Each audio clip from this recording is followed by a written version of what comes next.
kadal, jerapah, kancil, babi, capung, serigala, belalang, beo, dan semut. Mereka semua hidup berdampingan dan rukun.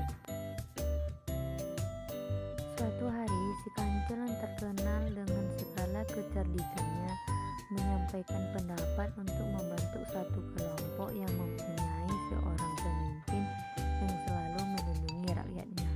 Kemudian datanglah seekor singa yang dikenal sebagai si raja hutan yang bertubuh besar dan gagah itu. Dia menyetujui pendapat dari si kancil dan diikuti oleh binatang-binatang lain seperti serigala dan kelinci, yaitu untuk membentuk suatu kelompok yang dipimpin oleh seorang pemimpin yang disukai rakyatnya dan selalu menyayangi rakyatnya. Kemudian sang gajah datang menghampiri si kancil dan serigala yang bermaksud ingin menyampaikan pendapatnya pula. Bagaimana kalau kita semua mengadakan sayembara? Nanti siapa yang paling kuat dan berani mengalahkan aku, kata sang gajah, maka ialah yang akan menjadi pemimpin yang terpilih. Akhirnya semua penghuni hutan tersebut menyetujui sayembara tersebut. Pada suatu hari, sayembara yang dinanti-nantikan dengan cuaca yang cerah dan suasana yang gembira telah tiba. Pelaksanaan sayembara tersebut dipimpin oleh sang burung beo yang terkenal pandai berbicara. Sang beo berkata bahwa semua penghuni yang ada di hutan ini wajib untuk mengikuti sayembara dan berhak untuk mencalonkan diri. Semua binatang yang ada di hutan tersebut merasa tidak berani melawan seekor gajah yang mempunyai tubuh yang sangat besar itu. Dengan tiba-tiba maka datanglah sang gajah dan berkata dengan sombongnya bahwa dialah yang paling kuat dan akan menjadi raja. Harimau pun merasa tersinggung hatinya bahwa gajah tersebut bersikap sangat sombong dan angkuh. Akhirnya harimau mencoba untuk menantang si gajah yang bertubuh raksasa itu. Dengan segala kekuatan belalainya yang panjang, akhirnya dengan sekali banting ke tanah, harimau terpelanting dan jatuh di depan para peserta sayembara. Harimau pun dapat dikalahkan. Akhirnya semua binatang yang hadir tidak ada yang berani dan merasa takut untuk mengalahkan sang gajah.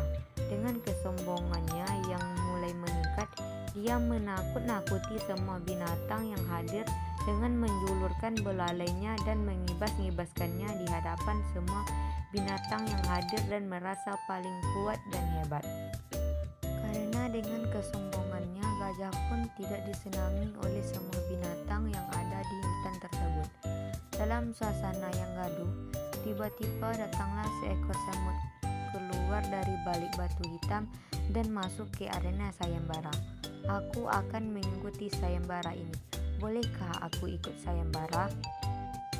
Dengan kesombongannya yang sedang memuncak, gajah berkata, "Hai semut kecil, kau tak akan dapat mengalahkanku. Tubuhmu sangat kecil, tidak besar ujung ekorku. Kau pasti ku injak-injak dan akan mati."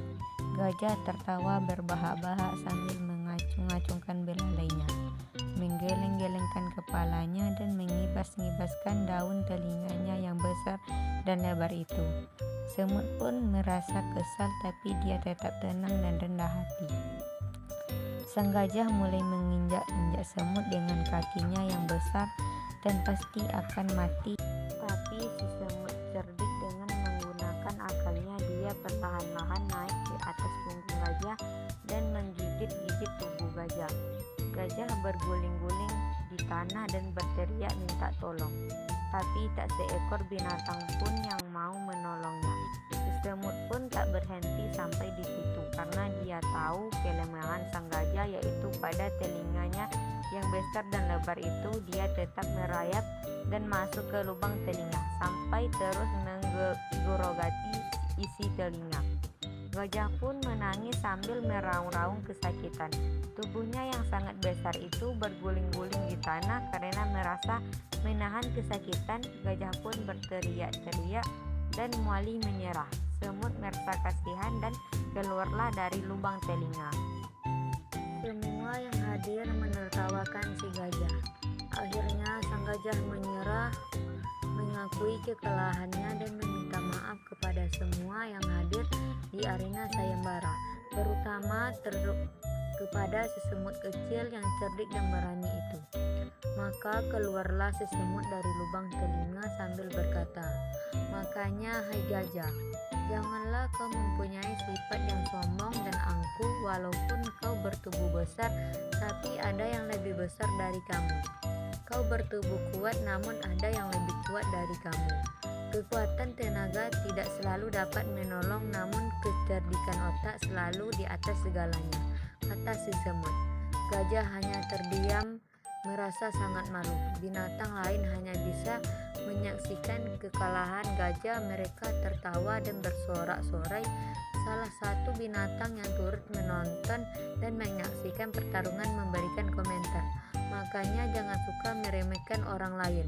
Tapi semut walaupun bertubuh kecil, namun semut adalah pahlawan yang dapat mengalahkan kesombongan dan keangkuhan.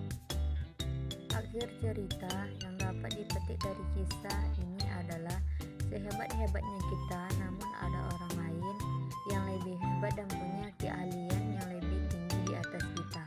Kelebihan yang kita miliki jangan merasa sombong dan angkuh, justru harus rendah hati dan selalu bersyukur.